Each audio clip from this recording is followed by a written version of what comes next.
So today we discuss Syria. Syria is a very complex, people are very confused when it comes to Syria.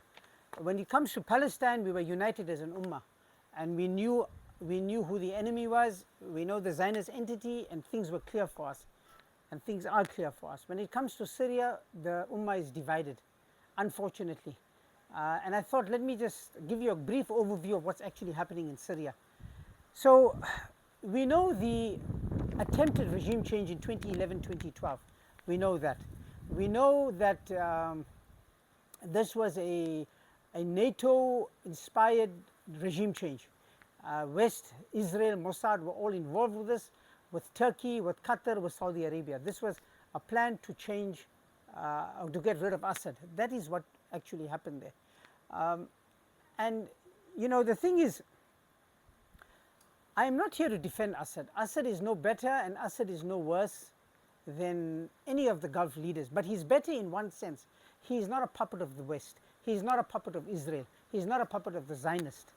He's not them. Whereas all the Arab countries, including Turkey, Qatar, all of them are all puppets of the West, puppets of the Zionists. Think about it. 14 months has lapsed. 14 months of a genocide in Palestine. Not one bullet has been fired towards Israel. Not one bullet from any of these countries. So we must understand the dynamics of things that are happening and the clarity of how to see things. So even HTS, which is actually a rebranded ISIS, a rebranded Al-Qaeda, because Jolani was a deputy of Al-Qaeda under Baghdadi in Iraq. Jolani is also, so he's the guy during the Syrian occupation when they tried to infiltrate at that time. He was the guy that was beheading people. Jolani's crew in Syria, they were beheading minorities and they were beheading people. And CNN asked him, about that, and this was in 2012, 2013, and he said, look, I was young, and these are the mistakes youngsters make, basically. So that is the same person who is now running the whole of Syria. This is the scary part. It's ISIS, it's Al-Qaeda who are now running a country. Can you believe they're running Syria now? And one of the reasons why we are so divided in Syria is because of sectarian hatred, sectarian bias that we have. We see Jolani as a Sunni, a Salafi Sunni. We see him as a Sunni, whereas we see Assad as a Alawite Shia. And because of that, we say, we support Jolani. And this was the thing. This was what the West always did. The West divided us and ruled us. It divided us and ruled us. Wherever it went, whichever country it went to, it divided the people. And when you divide, you conquer. It did that in India. In India, it divided the Hindu and the Muslim. Divided them. And within the Muslim, it divided them further. Then that is why you have this division of the Deobandi and the Barelwis, and divided them. This was the British exploit. This is what they've always done. So it's the same thing with the Sunni and Shia. This is the division that the British have implemented. When I say British, I mean NATO, I mean America, I mean the Jews, I mean the Zionists, all of them. This is what they've done, and they've unfortunately succeeded. They've succeeded. So Assad is not any better, Assad is not any worse, but he's better in the sense that he is not a Zionist puppet. And as long as Assad was in power, you remember Iran. See, so let's speak of present now, the consequences of now. HTS has taken over. Right? When HTS has taken over, the ramifications is one, no weapons from Iran would now go through to Palestine. No weapons from Iran would go to Hezbollah or to Hezbollah in Lebanon or Hamas in Palestine. No weapons. Why? They've closed the route. Assad always allowed that route to go through. So arms, and it is because of this. Even Sinwar and Hania, they accredit Iran. It is because of of equipping them with these arms that they can fight. The Zionist entity. What has any other Muslim country done? What has any Muslim country done for the Palestinians? So when you look at it, it is only the axis of resistance who have been helping the Palestinians. Who are the axis of resistance? The Ansarullah of Yemen,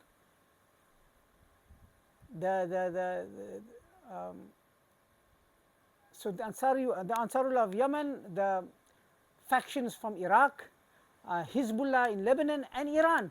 These are the only people that have been helping the Palestinians fight. So this is what you have to understand.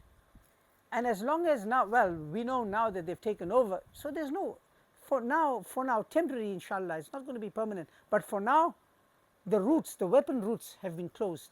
Hezbollah can't get weapon from Iran, nor can Hamas get weapon from Hezbollah. So there's no weapons coming through. I mean, if you look at it now, it was Turkey who supplied arms to the. So when Gaddafi was overthrown,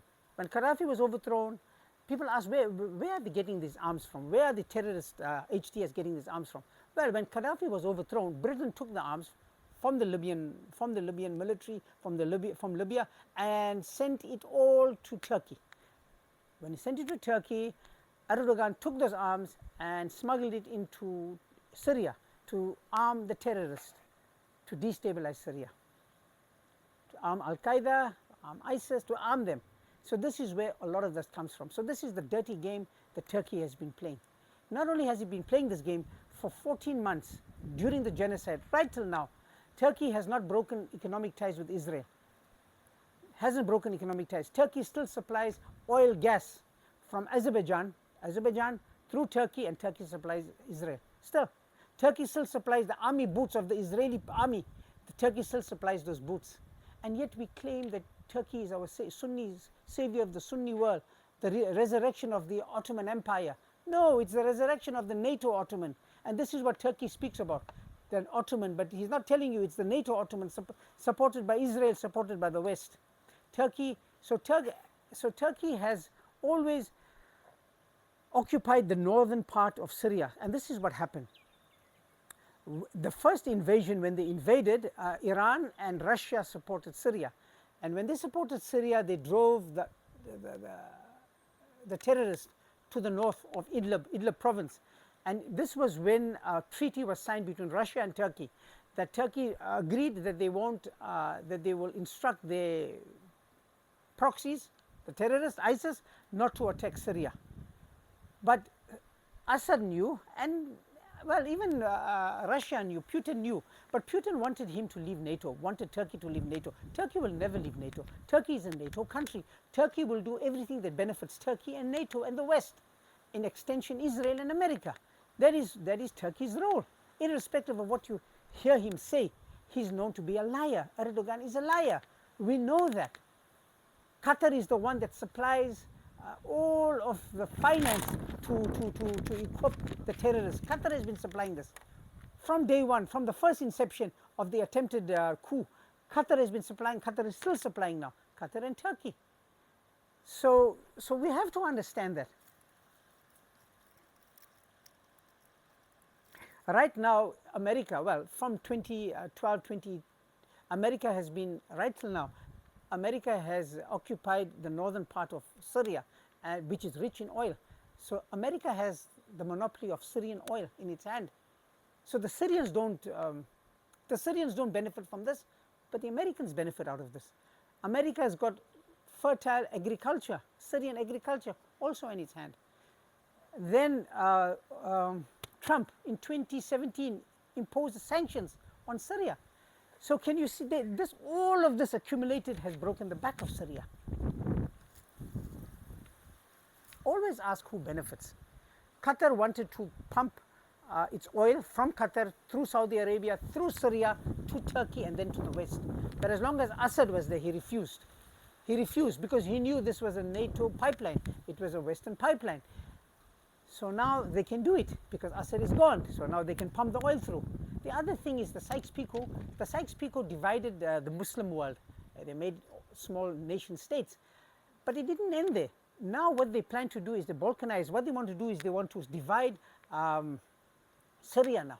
They want to divide it into smaller states. So in Syria you're going to divide it. You know, the Kurds will have their own state. The Druze already are asking to be integrated into Israel. The Druze want to have their own state. The Shias will have their own state. The Sunnis will have their own state. The Christians will have. So in this way, so you may ask, how does this benefit Israel? So this is the greater Israel. This is the plan of the greater Israel.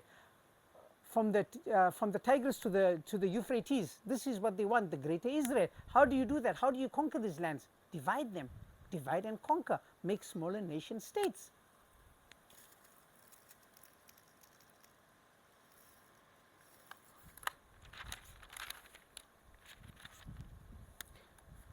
You know, even Jolani, think about it. Jolani right now is asking for good ties with Israel, and this was his statement. We have no problem with Israel. We want to develop good ties with our neighbors. That's what he says. And then he says, all training groups, all Palestinian training groups in Syria must now disband and close.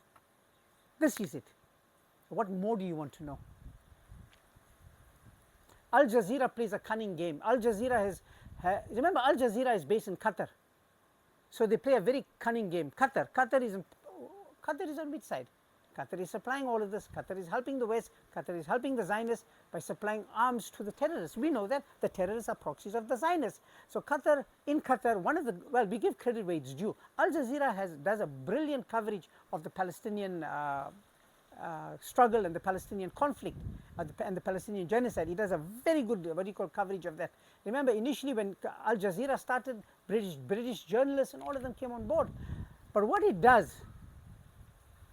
that, but it's biased against the axis of resistance, against the Shia axis of resistance. And this is what it does. So this is how it divides the Ummah. And this is a project and a plan. This is what ISIS does. When Jolani took over, the first thing, as soon as he took over, what Israel does, Israel comes and bombs all the logistics, all the military capabilities of Syria, destroys all the tanks, destroys all the ammunition, destroys all the logistics, destroys everything, destroys the aeroplanes, destroys the navies, destroys 90% of Syria's military has been destroyed. Jolani doesn't utter one word of condemnation, nor did he send his fighters to protect it. What does it tell you? Israel, as soon as Jolani took Damascus, Israel occupied more, from the Golan Heights, it started occupying more of Syria without a word of condemnation or protest from Jolani. That speaks for itself.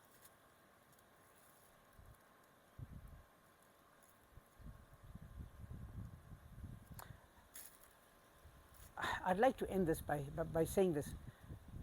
When it came to the Palestinian struggle, we all supported it. When it came to Jolani and ISIS and HTS taking over, we supported it. But this is and this is what I don't understand. Do you not understand that when Assad left Syria, the Palestinian resistance has weakened because of the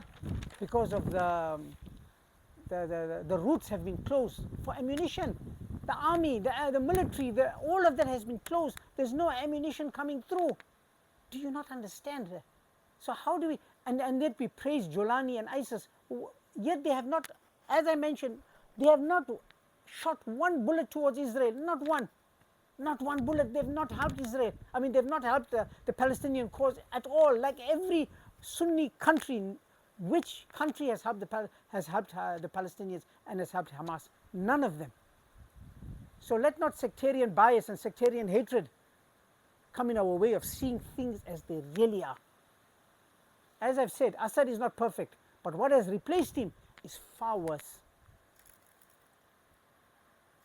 We will never forget. We will never forget when the Muslim countries betrayed the Palestinians. 14 months of genocide, men, women and children have died, and we have not responded. Our armies are locked in the barracks. No one has left the barracks. We have not responded. We will never forget. And Allah Ta'ala is watching.